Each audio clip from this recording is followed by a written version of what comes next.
আসসালামু আলাইকুম বন্ধুরা, এক্সপ্লোর দ্য ওয়ার্ল্ড নেচারের নতুন একটি পর্বে আপনাদের স্বাগতম। আমাদের গন্তব্য সাভার উপজেলার মাজিদপুর নামক স্থানে। রাজা হরিশ্চন্দ্র ঢিবি দেখার জন্য আমরা আসাদ গেট থেকে সাভারগামী বাসে চড়ে সাভার বাস স্ট্যান্ডে এসে নামি। প্রথম ফুটওভার ব্রিজ পার হয়ে আমরা রিক্সা নিয়ে রাজা হরিশ্চন্দ্র ঢিবিতে চলে যাই। স্থানীয় যে কারোর কাছে জিজ্ঞেস করলে আপনাদের রাজা হরিশ্চন্দ্র ঢিবি দেখিয়ে দেবে। রাজবাড়ি নামেও পরিচিত এই জায়গাটি।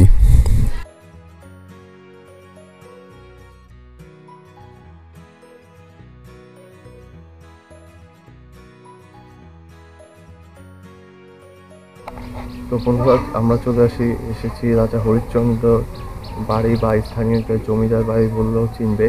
তো আমরা এখন ভিতরে যাচ্ছি, ভিতরটা আপনাদের ঘুরিয়ে দেখাবো। সাভার উপজেলার মাজিদপুরে রয়েছে রাজা হরিশ্চন্দ্রের বাড়ি বা ঢিবি। রাজা হরিশ্চন্দ্রের ঢিবি স্থানীয় মানুষের কাছে হরিশ্চন্দ্রের রাজপ্রাসাদ বাড়ি বা রাজার বাড়ি নামেও পরিচিত। মাজিদপুরের ঐতিহাসিক গুরুত্ব অপরিসীম। সপ্তম অষ্টম শতকে এখানে বংশা নদীর তীরে পাল বংশীয় রাজা হরিশ্চন্দ্রের শাসনাধীন সর্বেশ্বর রাজ্যের রাজধানী ছিল এটি। ধারণা করা হয় হরিশ্চন্দ্রের রাজধানী সম্বার থেকে পালাক্রমে সাভার নামটি উৎপত্তি হয়। এছাড়া তেমন একটা ধারণা নেই এই রাজবাড়িটির সম্পর্কে। 90 দশকে এক খননের ফলে এই প্রত্নতাত্ত্বিক স্থাপনাটির সন্ধান পাওয়া যায়। রাজা হরিশ্চন্দ্রের ঢিবি থেকে প্রাপ্ত নির্দেশনার মধ্যে হরিকেন রৌপ্য মুদ্র, স্বর্ণমুদ্র এবং ব্রোঞ্জের তৈরি বুদ্ধ মূর্তি, যা বর্তমানে বাংলাদেশ জাদুঘরে সংরক্ষিত আছে। ঢোকার সাথে সাথে আপনারা এই মূল ভবনটি দেখতে পারবেন। মূল ভবনের বৈশিষ্ট্য হলো এটি 4টি স্টেপ দ্বারা গঠিত। চারপাশে 4টি সিঁড়ি আছে এবং 4টি ধাপ আছে।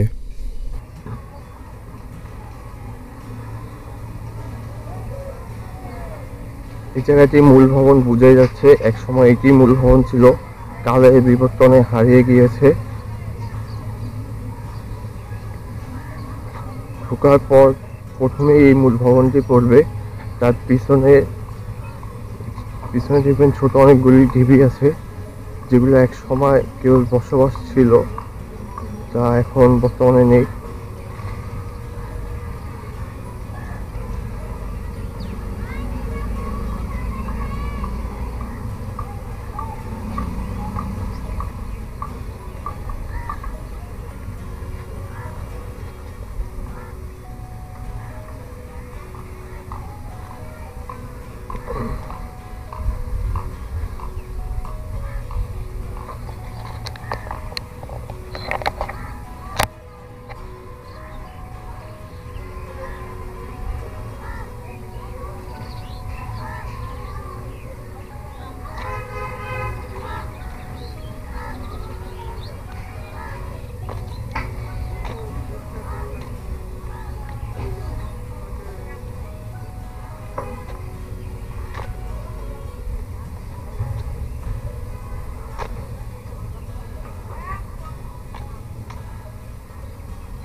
টিভিতে ঢোকার সাথে সাথেই ডান পাশে এরকম দুটি বড় বড় প্রাচীন গাছ দেখবেন। তার পাশেই প্রত্নতাত্ত্বিক মন্ত্রণালয়ের নতুন একটি ভবন নির্মাণ হয়েছে। এভাবে উঁচু প্রাচীর দিয়ে ঘিরে রাখার কারণে এই স্থাপনাটি রক্ষা হয়েছে, না হলে এটিও হারিয়ে যেত অন্যান্য স্থাপনার মতোই। আমরা যদি আমাদের স্থাপনাগুলো রক্ষা না করি তাহলে আমাদের ইতিহাস হারিয়ে যাবে। অন্যান্য জায়গার মতো এই জায়গাটিতেও আমরা নোংরা ময়লা ফেলে এই পরিবেশ খারাপ করতেছি।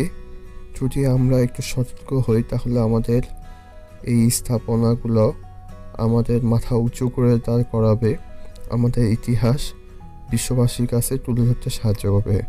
আমার ভিডিওটি ভালো লাগলে অবশ্যই লাইক করবেন, শেয়ার করবেন, কমেন্ট করবেন, সাবস্ক্রাইব করতে ভুলবেন না।